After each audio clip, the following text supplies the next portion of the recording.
Do you or someone you love have asthma? Ever heard of a FENO test? In this video, I'll break down what a FENO test is, how it works, and why it's a game changer for managing allergic and eosinophilic asthma. A FENO test, short for fractional exhaled nitric oxide, is a simple, non-invasive test that measures inflammation in your lungs. Specifically, it detects nitric oxide levels in your breath, which are elevated in people with allergic or eosinophilic asthma. But what is nitric oxide? It's a gas produced by cells involved in airway inflammation. When you have allergic asthma, your body releases more nitric oxide, making it a reliable marker for how inflamed your lungs are.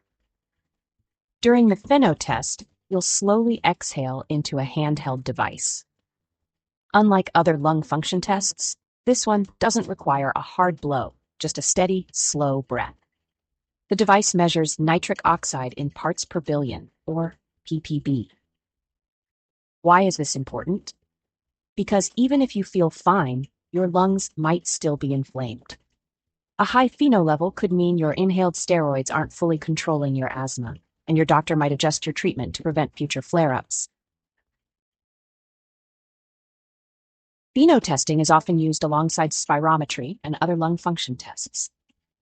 Together, they help your allergist fine-tune your asthma treatment plan, keeping your symptoms under control and your lungs healthier long-term. Want to learn more about asthma care and lung health? Hit that like button, subscribe, and check out our other videos. Breathe easier, sleep well, and live better with Respira Vida.